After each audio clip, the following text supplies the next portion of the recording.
Hello, everybody, and welcome to Churchy Chats with the Church Girl. I am so excited tonight about our guests and our topics. Before we get started, I want to first thank everybody for tuning in tonight. I also, sorry guys, sorry about that.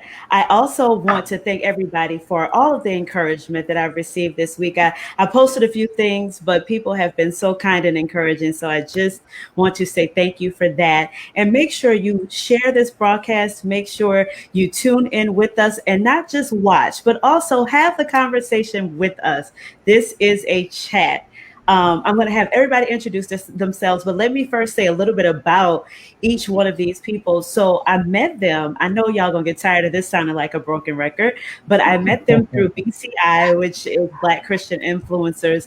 And I'm gonna be honest, I just kind of was like, hey, I just started a show. I need guests. Will you be on my show?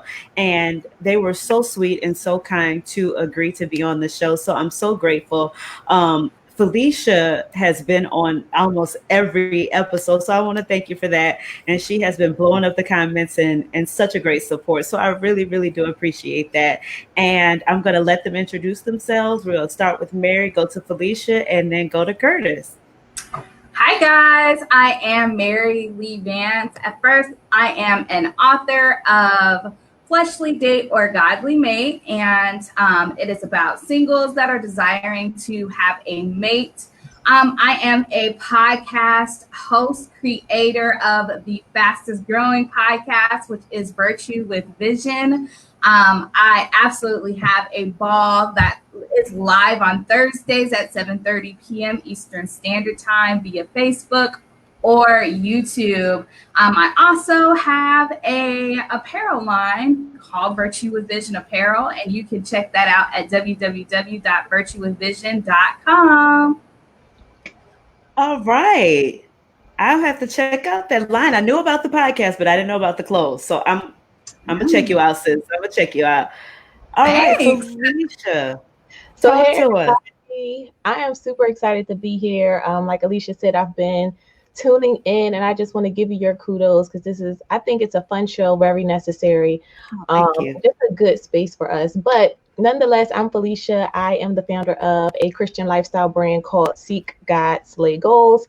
And we help the millennial woman to enhance her health in 4 different areas. So her spiritual health, economic, emotional, and physical health. We just launched our website this month and our podcast as well. So check us out at seekgodslaygoals.com. And then my online business, I do online consulting, and I help solopreneurs create automated workflows so that they can enhance their client experience. So you can catch me over on Instagram with that at Phylicia L. Henry. And I'm excited to be here. Thank you, Phylicia. All right, Curtis, tell us all about yourself. Awesome. Hey, everyone. My name is Curtis Cox. I am the founder of a life and career empowerment platform called Curtis Careers, which I launched earlier this year. My background stems from nonprofit and education. I'm currently a career coach for New York City Public of Education. And I do career coaching and counseling for high school students. So, that kind of, seeing what happens in our education system led me to, start Curtis Careers. And it's a platform to empower young people to not only find their career, but also find their purpose and their calling. I also recently joined BCI. So, happy to be a part of this new community that I just joined. And yeah, excited to be here this evening. Thank you for having me. Absolutely, absolutely. So, y'all, we're going to get right into tonight's topics. I am super excited. And once again, as you all heard, everybody is doing amazing things. So please make sure that you check them out on their social media platforms and see if they can be of service to you or someone in your life. All right, guys. So it's been in the news lately, it's been a term that's been being used. I can't say for how long, but they have been in the news a little more lately. And as I was thinking about it, it's a term that maybe some of us use, some of us, may not. Some of us may not know what it means. I'm going to tell you the term in just a second, but I want to have this conversation because as we were talking about briefly before we came on air, is sometimes we will say things that are offensive, right? and feel like because we are African Americans and we have been mistreated for so long that we have the right to do so. Right? It's like, well, the way people have treated us, I have the right to say X, Y, and Z, but do we really? So the term that I'm speaking of is Karen. If you haven't heard of it, you can jump in and say, Karen's, what is this about? But you have heard it. It's usually in reference to a middle-aged white person, white woman, who is, causing trouble for some people of color, particularly African Americans. I think it may have started around the time the lady with the barbecue. Y'all remember the lady with the barbecue called the people on Black people barbecuing at the park. That's kind of when I remember first kind of really hearing it on a consistent basis. But I've been thinking about it lately. And do we have the right to use this term? I mean, I know it may not be as bad as some of the terms that, are used to describe us, but is it right? What y'all think? Okay, you want to go, Mary? I can. Okay, go ahead, and then I'll follow up. I don't agree with the term usage of Karen. Do I think it, in some people's thoughts, they may think that they are validated to say Karen. However, just like when they call us DeMarcus or Theotis, we automatically know it's a Black person that they're referring to. So us being the light, that's what I like to call the light. People of the way. People of the way. Yes. People of the way. Yes. I feel that we should treat others, again, the way we want to be treated. Mm-hmm. We should love our neighbors as ourselves. So even though the opposition seems bigger than what it is currently, we still have a duty as lovers of Christ to be able to love them no matter what they look like. Now, Karen, like, I'm not gonna lie, I was laughing at the Karens because it was funny to me. I mean, I laugh. I like to laugh. But do I think it's right? Absolutely not. I think that we got to do better. We have to be able to show love in a way that exemplifies that no matter how wrong you do me, I can't reciprocate it back. Very good point. And Phylicia, I'm gonna let you talk. I didn't even think about how we are called certain names. And that by that they just mean in a matter of speaking, an ignorant Black person. And I didn't even think of that. I don't know why I didn't, but I didn't. But that was a very good point, Mary. Go ahead, Phylicia. Yeah, so I agree to an extent. So I think, first of all, it is funny, Karen. But so I think, well, my perception of it was that they were calling this lady Karen based on her actions and based on her character, on the things that she was doing. And so if somebody was doing the same thing, it was just like, oh, you're just kind of fitting into these actions, not necessarily like, okay, if we get mad if somebody stereotypes us as, I don't know, Bonquisha, that's extreme. Right.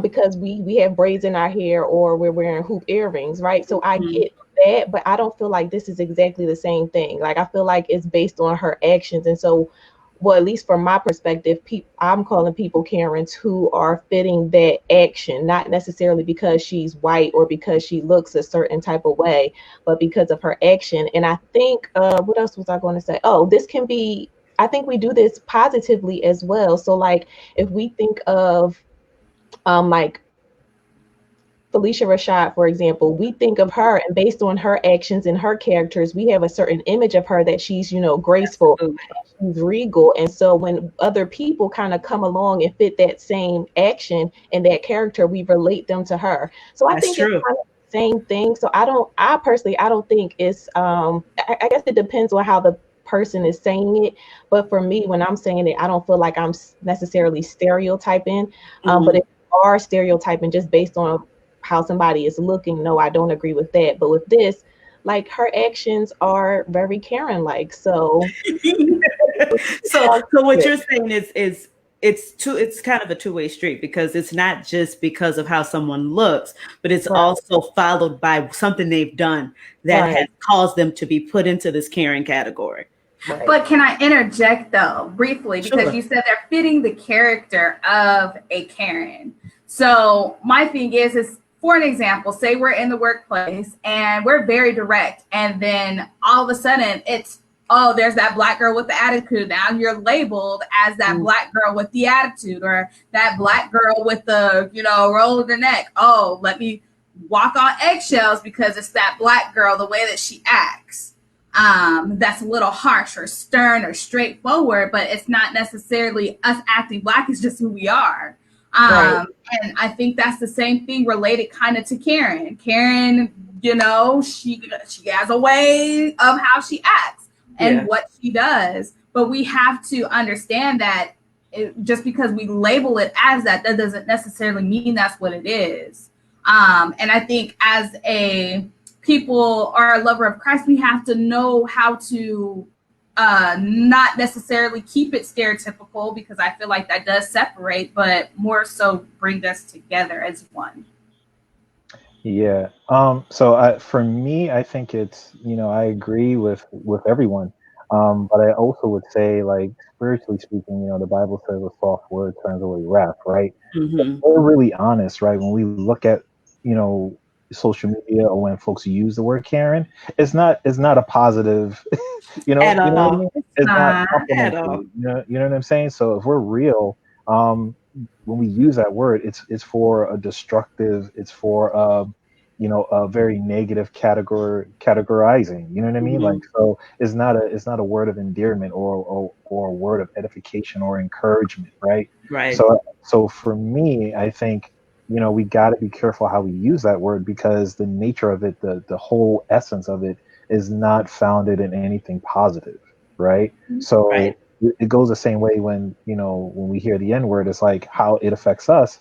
I'm pretty sure when white people hear that word, they probably may not feel how we feel, but they feel some sense of offense. You know what I mean? Mm-hmm. So Mm-hmm. it's like, if you call someone a Karen, or you label them as a Karen, like, they're not gonna walk around feeling proud about that. They're gonna feel some offense. So that's my initial take.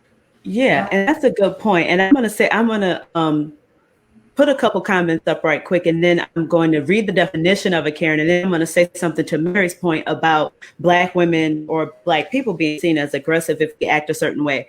Tonette says that she doesn't like it. Also bothers me when people say things like, "There go Becky with the good hair." Right. And I've heard that. See, I've heard that even refer to Black women. So that's to me divisive.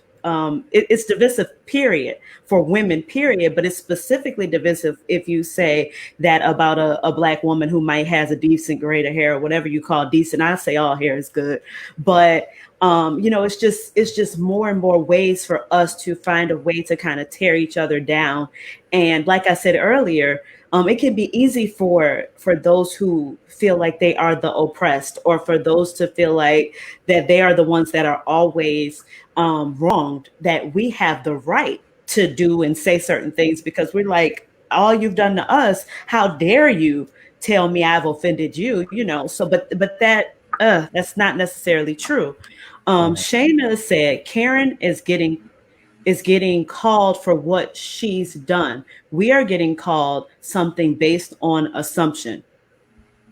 That's a good point. I think it's tough, because let me read the definition of a Karen, just in case. Karen is a mocking slang term for entitled, irritable, middle-aged white women. This is not, well, I'm reading from something that says it's not meant to be a formal definition. But we all kind of know, what it's supposed to mean, as we've seen pictures and we've seen people who, on memes, it says this person is a Karen, or this is the Karen haircut, stuff like that. But to Mary's point about us being called out as aggressive or black girl or whatever, I had to come to a point where I was okay with that. Because there were times in professional environments that I would not be myself to the full extent because I was afraid of being labeled as those things.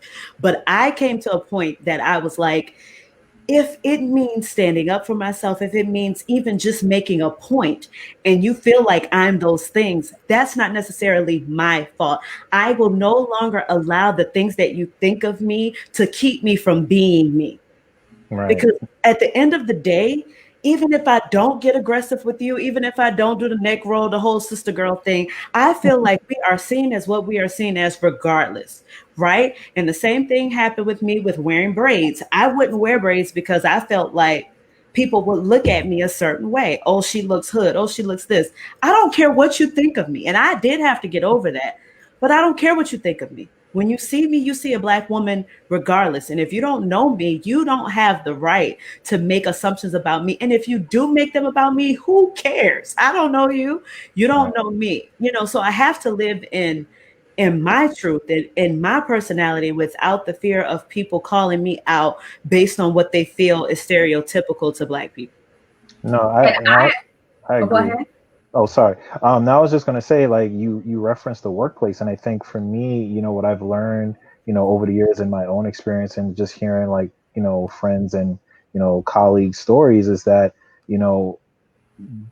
them folks reacting to how you speak and how you communicate. A lot of times, it's an insecurity on that other person's part, right? And just spiritually speaking, you know what I'm saying?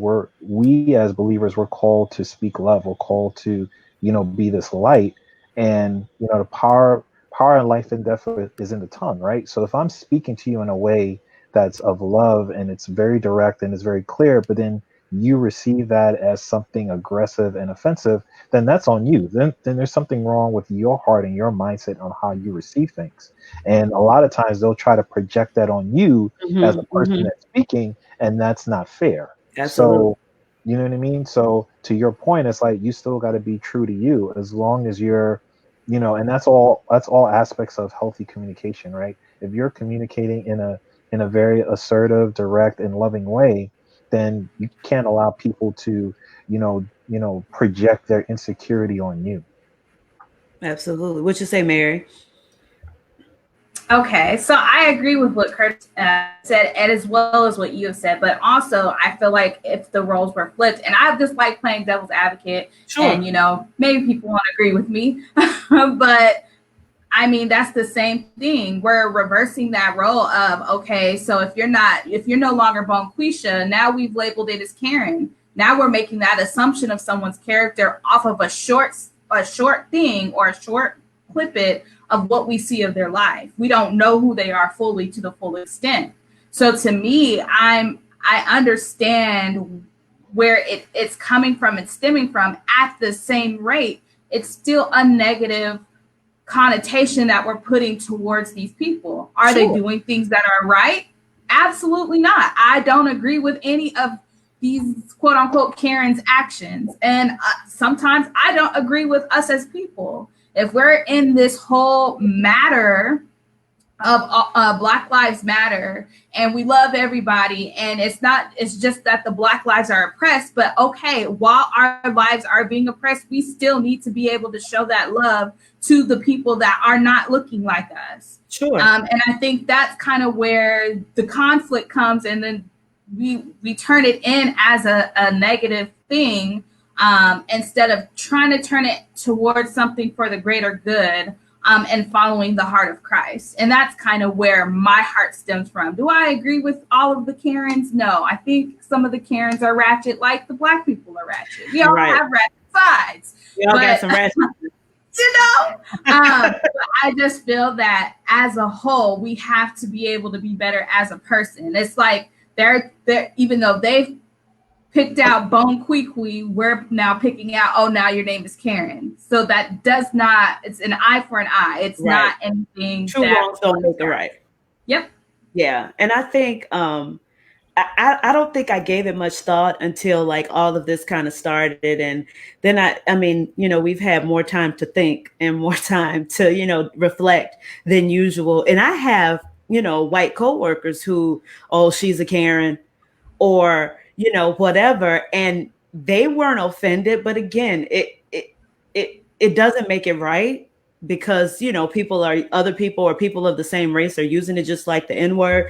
But I just wanted to get some other perspectives on how we felt about it because it's becoming more and more prominent. It's becoming more and more used. I actually saw a protest sign of a middle-aged white woman, and it said Karen's for racial justice or something like that. So at this point, it's even been taken by those who, are being pushed into that group and labeled as, well, you call me a Karen, okay, but I'm a Karen that's for racial justice. And, so I mean, I think it can be interesting. And I think there are a lot of different elements to the Karen situation, but I just wanted to get you all's view on it.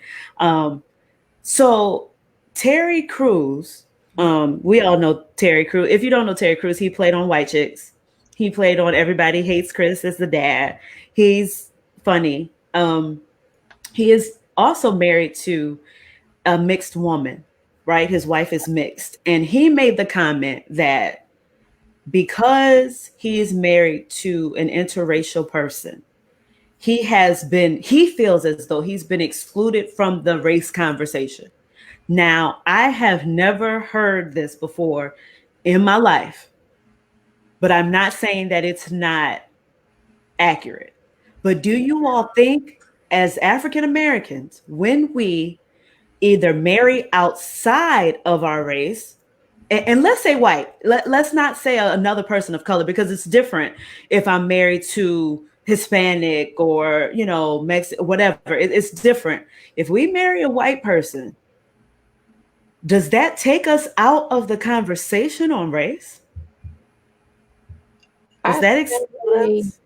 I mean, I say no. I mean, so the whole Terry Crews thing, I don't really follow closely everything that he says, but after just reading the article, I feel like his statement is not necessarily accurate. I think people are, quote unquote, not including him in the conversation because of other things he has said and done. So but as far as if I was to marry a white guy, no, that doesn't take me out of the conversation because I'm still Black, right?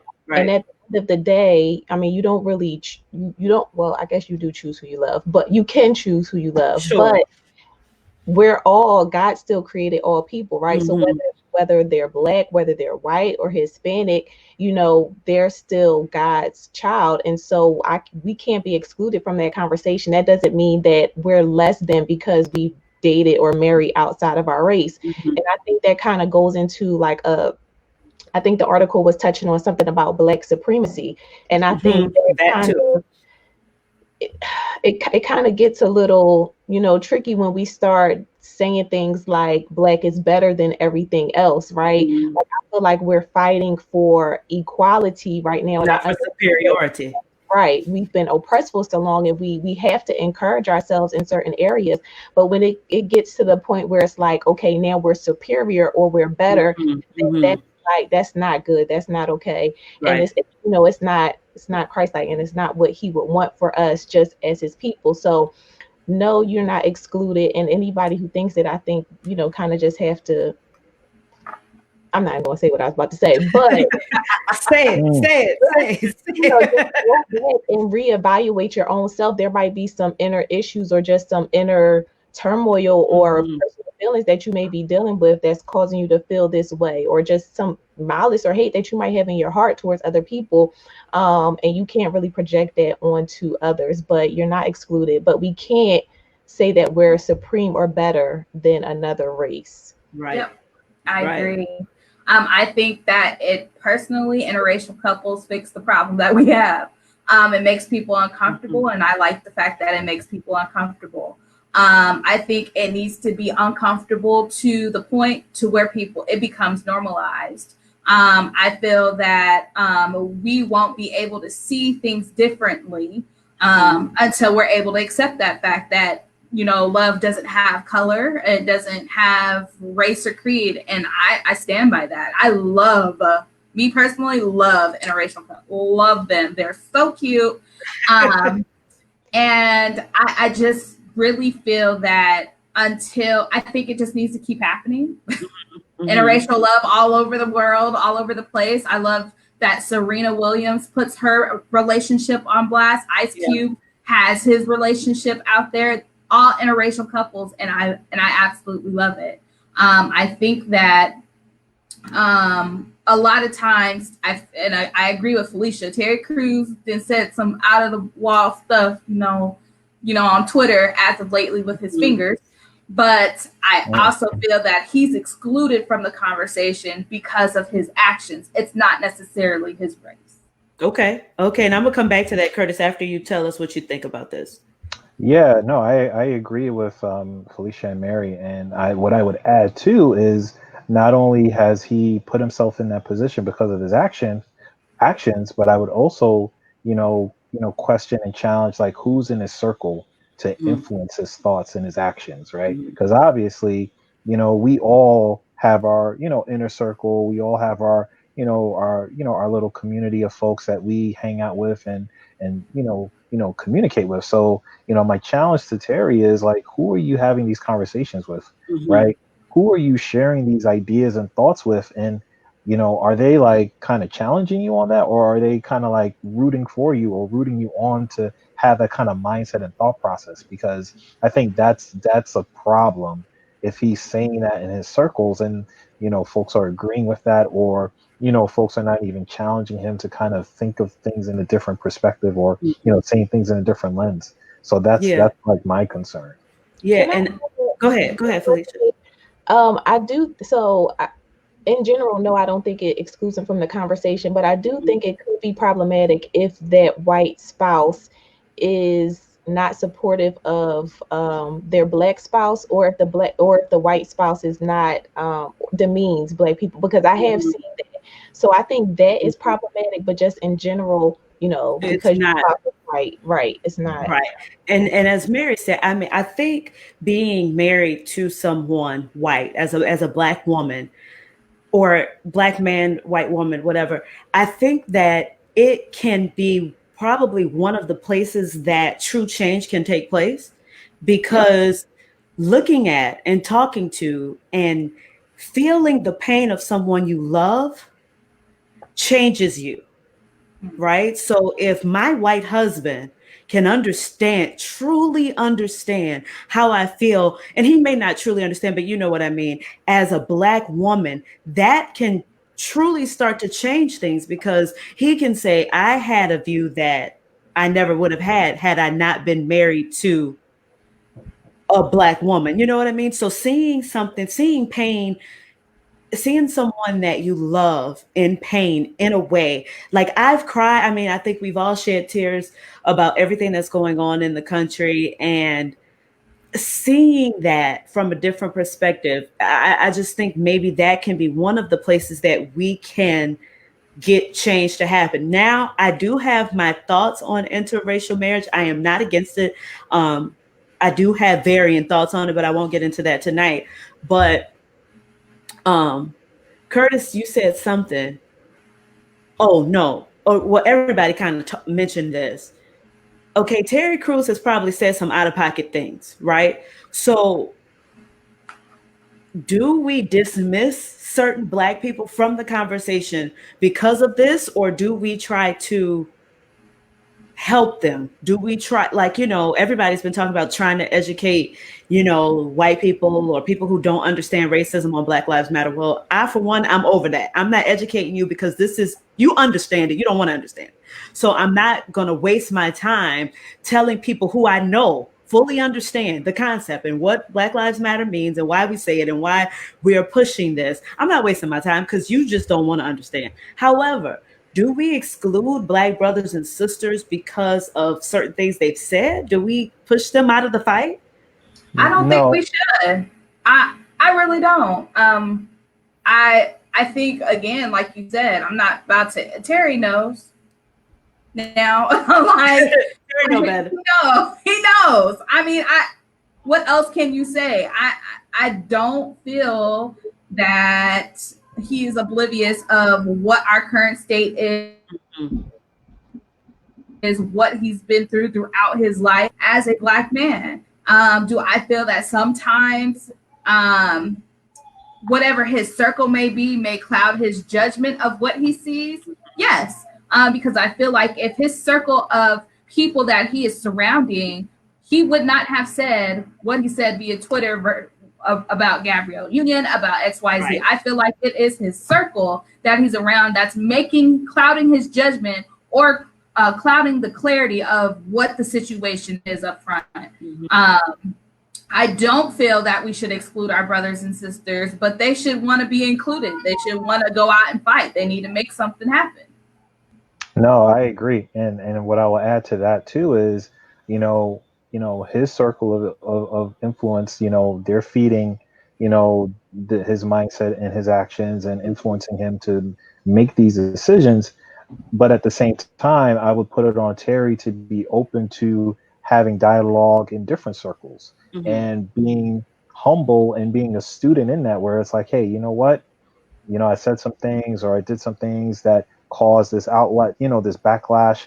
Let me put myself in spaces where I could further educate myself. Now, he has to be open and willing to do that. If he doesn't do that, then ultimately it's not going to be people excluding him. It's him excluding himself. Exactly. He's going to be excluding himself because he's not humble enough to say, hey, let me put myself in circles with folks who are better, they have a better like perspective on things, or they have an expertise in these subject matters, right? So if he doesn't put himself in that space, then that's really on him at the end of the day. Yeah, Phylicia, you have anything to add to that? No, I mean, they pretty much said what I was going to say. I agree. I don't think we should necessarily exclude, but I do think, it kind of just depends on that person if they're open and receptive to being included, right? Mm-hmm. And so if you're not, if you don't want to be included, then you're not. And so like Curtis said, you're excluding yourself. And I mean, that happens just in our personal lives. People, they don't want to be included in what we're doing, or we might have different perspectives. So we might not, be on the same path or whatever. Sure. But that doesn't mean we're excluding them. It's just that we're not on the same path right now. We're not included, and you're in a different space and I'm in a different space. Yeah, and this has nothing to do with nothing, but it has something to do with Terry Crews. And I was just thinking about some of the things that he said and done in the past. And like I said, I'm going way off script here, but it's still Terry Crews. So when the Me Too movement was big, right? Terry came out and he shared that he had been, I guess, a victim. Uh-huh. He had been a victim of, advances from people in Hollywood. He told the whole story. He was at a party and, some things happened and he was very uncomfortable. Somebody touched him on his butt. Like, it was a whole thing, right? Now, two things about that. Terry, in my opinion, did not get the support that women got about the Me Too movement at all.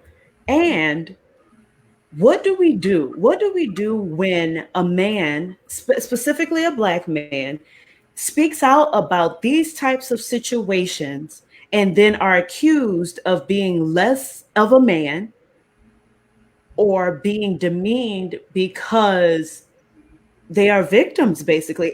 How do we go about, and I know this is way off topic, but how do we correct that image of our men that are actually the victims in these cases being seen as less than because of something that happened to them? I think it goes back to, as Christians, we're supposed to show love. And so I think that's a missing component in a lot of what we see in society, is that there's a lack of love towards our brothers and sisters. And so I think that would be the first place to start, is to really have compassion for people and what it is that they're going through. And really, I think if we would honestly put ourselves in other people's situations or think from their perspective, we would treat people a little bit differently or have a different response to people. And so I think the compassion and love piece is important. And then also just having genuine support and being open to something being a reality that you might not be able to relate to. I think we're quick to dismiss things because it's not a reality for us, or it's not anything that we have experienced, or just something that we don't think is normal or that we identify with, and we're quick to just, brush it off and, make light of it or whatever, and we don't really talk about these deeper issues. And I think that's also a place where we can start, is to really just begin to have an open mind about these things and understand that other people's realities, just because it's different than ours, doesn't make it less than. Absolutely. I think that. No, go ahead, Mary. I think what Phylicia said was amazing. I completely agree. I feel that what we have to do, again, is what she says, show love. I feel like there is a lack of love, but I also feel that we should have a self-reflection of who we are. Mm-hmm. If we understand that we are daily sinners, we sin all the time. We sin yesterday, today, and we're going to sin forever, as long as we're alive. Until the ransom church of God is saved to sin no more. Right. So we are sinners. That's what we are. And as long as we are centered around understanding that, I feel like sometimes if we don't have a certain sin, we highlight it. Like, that's so much greater than my sin I can keep in the closet because yours is out there. Mm-hmm. And I feel that if we can all just keep it to where we are self-repentant of, hey, God, I know I'm not perfect. God, help me to have compassion for other people, because I know I'm not perfect, and I'm going to want the same compassion towards me and my mistakes. Mm-hmm. And I'm not saying that Terry Crews, and went into that, but he was a victim. Mm-hmm. Something has occurred to him. He was traumatized by something. Mm-hmm. And if we can just internalize that and say, was there a time where I was traumatized, or is there someone close to me that was traumatized where they needed that same love and support, to where we can all be able to be like, hey, Terry, this is how we can help you. Right. Hey, Terry, here are the resources that I have. Let me lead you to the person that can help you so you can heal from what you're dealing with. And I feel like we don't do that in the community that we are a part of, unfortunately. Yeah. We just say, oh, well, stick it out, grow up, get over it, dust it up, keep going. Yeah. So, and I would say too, for me, I identify as a Black Christian man, and I could tell you that, it took me a long time to, really express my emotions and my feelings on certain things, and especially with, with a group of men, because the reality is there's a cultural definition of manhood and there's a spiritual definition of manhood. Mm-hmm. And if we look at the spiritual definition of manhood, it shows you, like, we look at Jesus, he wept, he showed his emotion. Yes. Right? So in the world, it tells, especially Black men, it tells you don't show your emotions, because if you do, you're weak. You're, excuse my language, a punk, right? Absolutely. So even when you become a believer, like, and I've seen this in my own church where, I've done, Bible studies with men, especially men of color, and we come together and we're talking about the Word of God and we're talking about our struggles and stuff like that. You can still see that men are still struggling with expressing how they feel, because that's a very vulnerable and very transparent space, and you're sharing, like, your struggles and your weaknesses. You're as a guy, you kind of looking at other men and like, wow, how are they going to view me, right?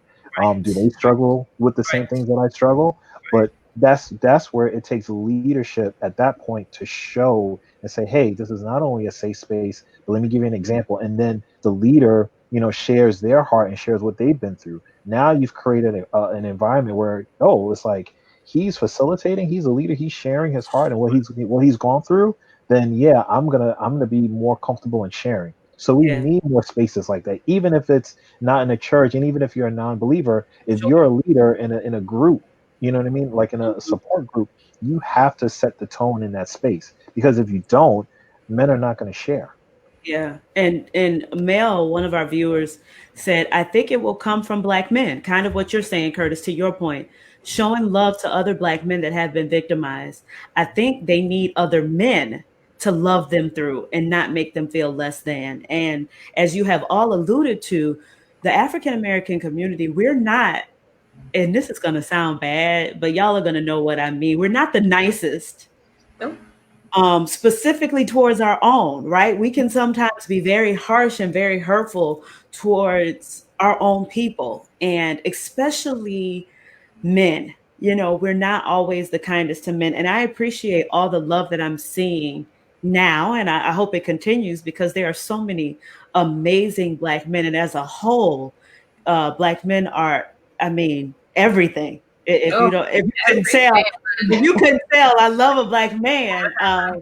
So I think we just have to recondition our minds, right? To think differently when it comes to these things. And I know a lot of the times when we hear that a man has been molested, right? We hear that a man has even maybe, you know, had I don't know how to say this. I don't want to say experience like that because that sounds like, you know, but if they have um you know, maybe wild out a little bit and done some things, tried some things.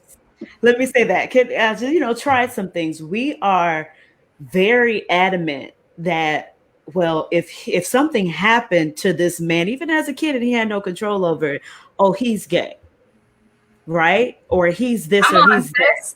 You know, that is how we I'll label. get to it. You know, we label it. We label it, and we don't want to have. I don't know if y'all watch Insecure, and I'm gonna have a show where I talk about it. But Mary, you might have to peek in, sis. But here's the deal. One of the characters found out that, you know, the person she was dating had been with the man before, Yeah. and all her friends were like, he gay. Yeah. Like, you know, and when it came down to it, they finally had a conversation. And I think it was Issa, the main character, who was like, if you're okay with that, if you believe that it was just something he tried or something that happened, then don't let what other people are saying cloud how you feel about this person. Now, I have my thoughts on that all around, whether it's something you tried or not. But if you were molested, that's totally different to me. And I don't think it's fair to label people, because we don't do that to women. We Not at don't all. label we don't Right. label a woman who's been molested. We don't do that. So why do we do it to men?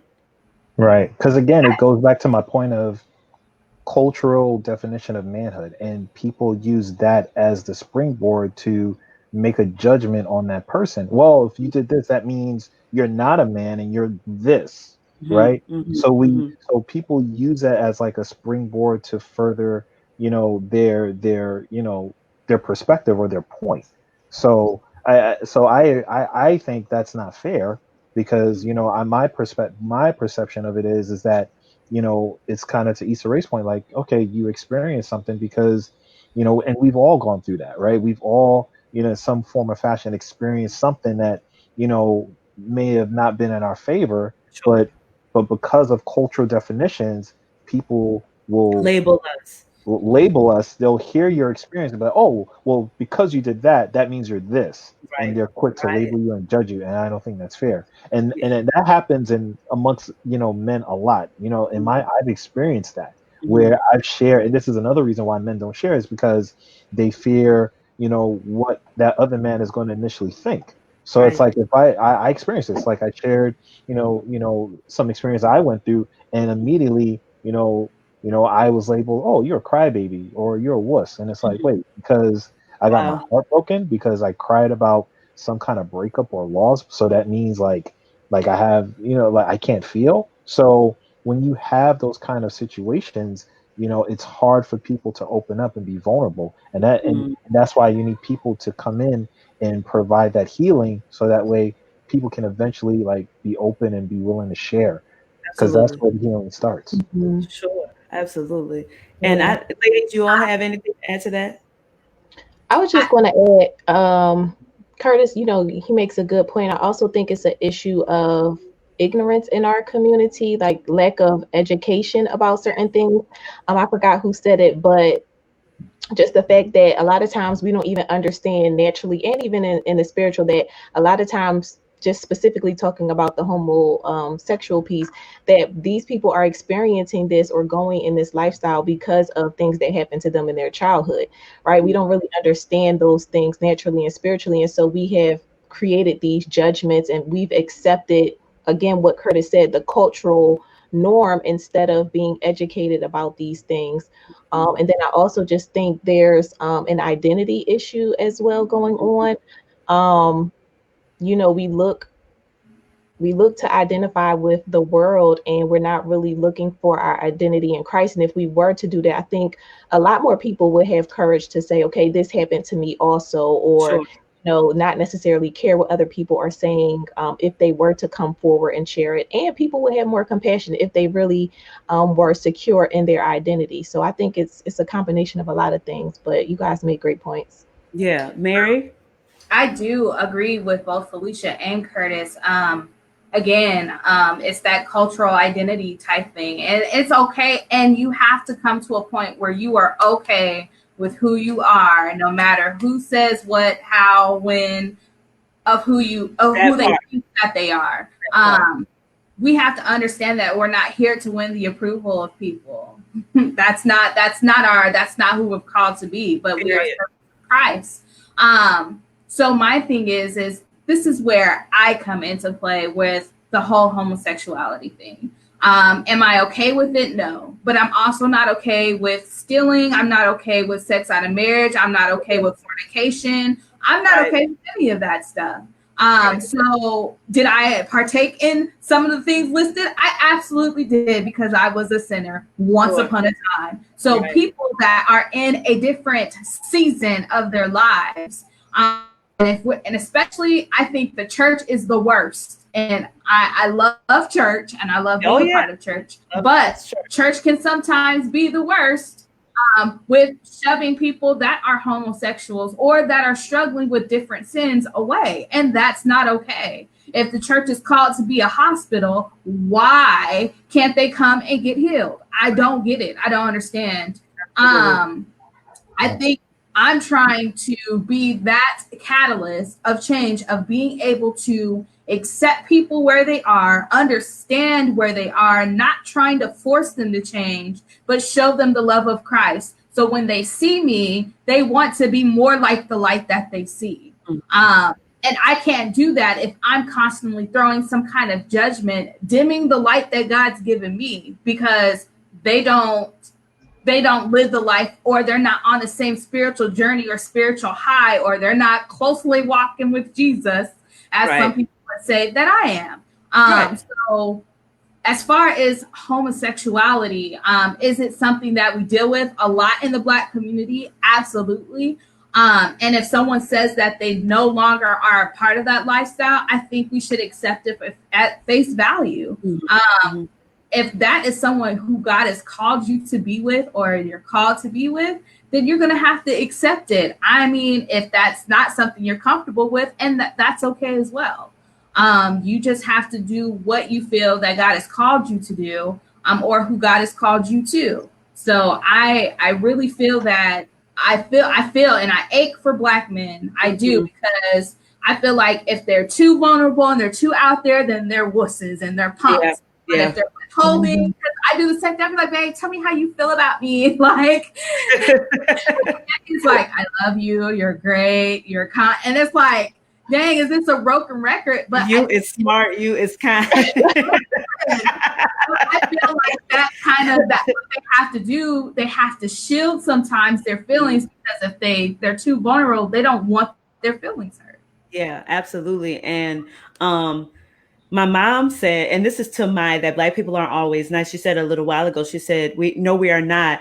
And we don't trust each other with our truths. And that is kind of to Curtis's point, right? Like, even if you get to a point that you feel like you can trust somebody and you open up, and then this happens and you make me feel like or you put me back into a shell because I finally felt comfortable enough to share this with somebody.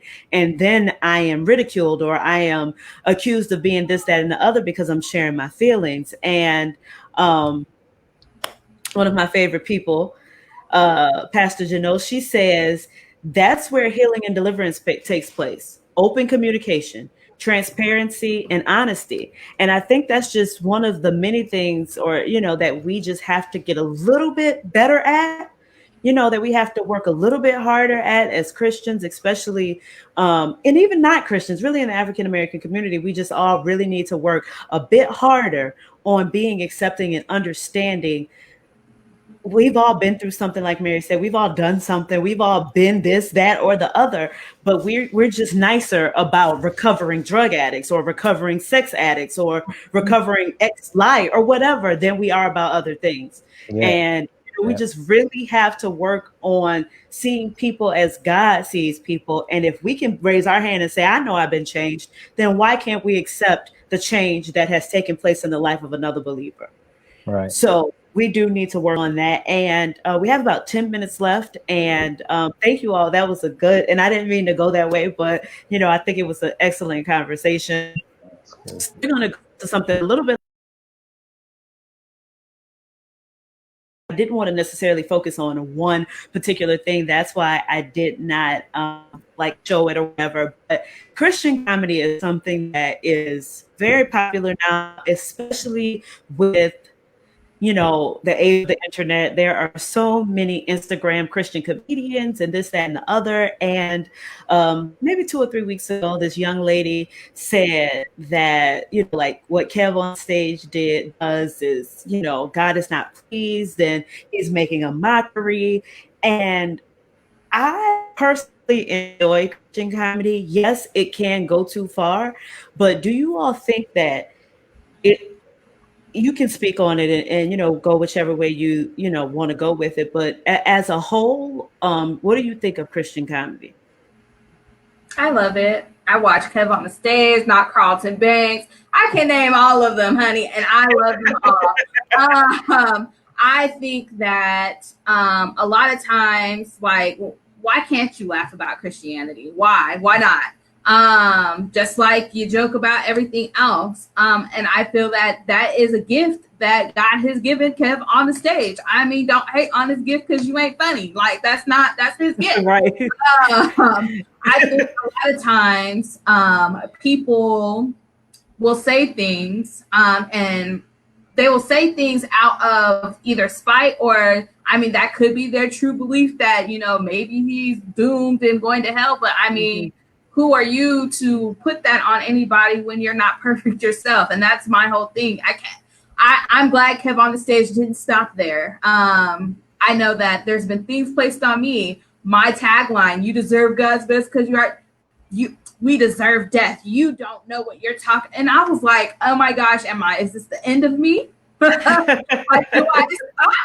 Right. It's something that God has given me. God has given Kev on the stage this gift to bring laughter to people cleanly. It's not cussing. It's not Cat Williams. It's not Bernie Mac. It is clean comedy that's laughing. It's nothing so expendable that you're like, oh my gosh, we can never watch him again. Sure. I'd say, why not? What's the problem? Okay. What do y'all think, Phylicia and Curtis? Yeah, I agree. We all need to laugh, especially, I don't know if y'all are church babies and grew up in church, but yes, 95% of the stuff that happens in church is hilarious. So hilarious. We just need to be able to laugh about the stuff. And I think, so I didn't see the clip that you were talking about with Kev on stage, but I think just from another perspective, depending on who the audience is though, it could, for somebody who just doesn't understand, who isn't a part of the culture, they might be, a new convert or something. It might, be a little confusing to them, or it might give them a certain perception that might not be positive. But just all in all, I think we definitely need Christian comedy. Absolutely. It's funny and it's an outlet, and it's truth, So I mean, they do be having weird hats. Like, they do be weird and funny. And they're just saying the stuff that we would say after we get home from church anyway. Right. That's I know. I was like, Mama, did you see the girl with the hat today? Yeah, she was moving. That was me. So I think it's hilarious. Yeah. What you say, Curtis? No, I think it's. I mean, I'm okay with it. And then spiritually speaking, God does call Christian comedians, right, to share the gospel. It's a calling, right? It's a calling. So I think folks need to kind of like zero in on that a little bit more. Like, God doesn't call us to do the same things. He uses different means to spread the gospel and share the light. Absolutely. So, I've heard Christian comedians and they've done their routine, their show, and then at the end of their show they're like they do an altar call. You know what I mean? Yeah, they open the door. Yeah. They open the door. So we can't miss that. You know what I mean? And honestly, personally speaking, I believe in my heart God has a sense of humor. We see that. Oh, me too. Absolutely. Right. So we serve. Yeah. Right. That's what I'm saying. Like, I think what happens, especially us as Christians, is we dehumanize God. We think God doesn't feel, and we think God doesn't, share the same emotions we feel. And like, that's not true. You know what I'm saying? Yeah. Like, God has a sense of humor. God laughs. The Bible says, God delights. You know what I mean? So we have to be mindful of that we serve, not only, an awesome God, but an emotional God who feels. When we're grieving or when we're in pain, the scripture says, God says, come cast all your cares, cast all your anxiety upon me because I care for you. So he feels, he expresses emotion.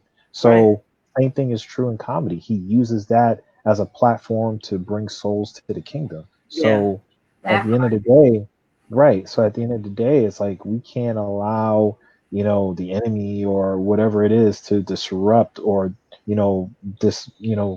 distract us from what's really going on behind the scenes. Sure. And I mean, the Bible clearly says a cheerful heart is like good medicine, right? So I know a lot of the times a good laugh, just a good belly laugh can just really lift your spirits. And I'm glad that you all brought up, I'm glad that Mary mentioned what she said about, somebody saying something about her slogan. And Curtis, you saying, about how, God wants us to enjoy ourselves and he wants us to have an outlet, as you also alluded to, Phylicia.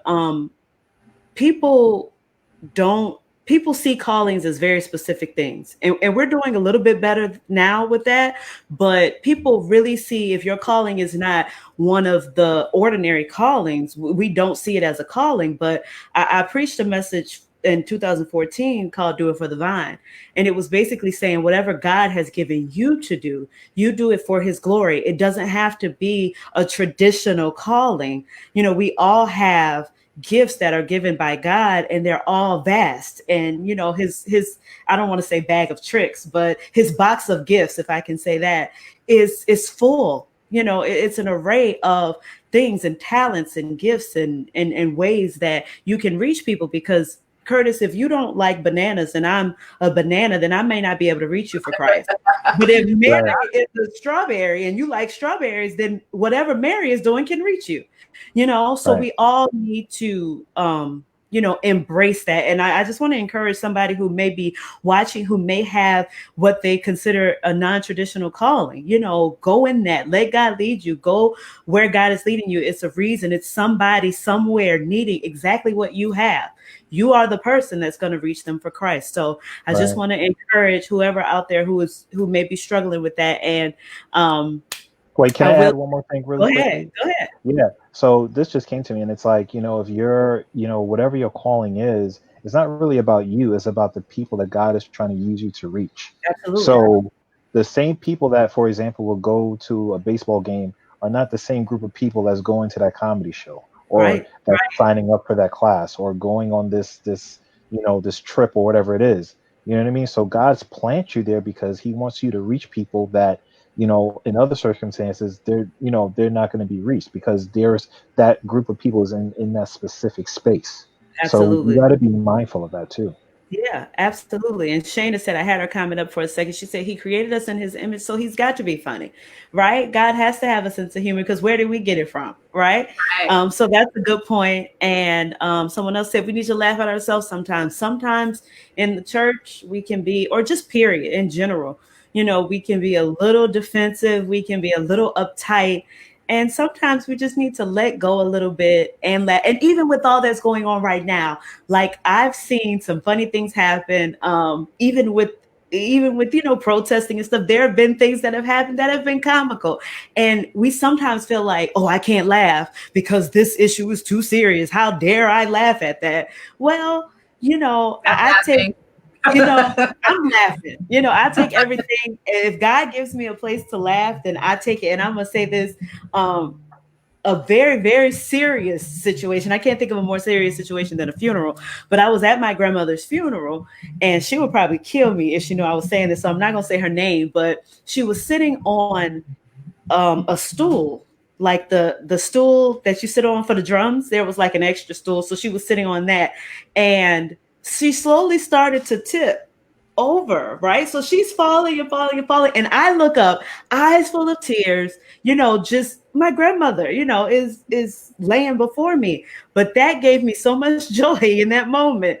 And no, it wasn't a time to laugh, right? But I was like, thank you, Jesus. Now I'm not saying you tipped that girl over so I could be happy or that I could have a moment.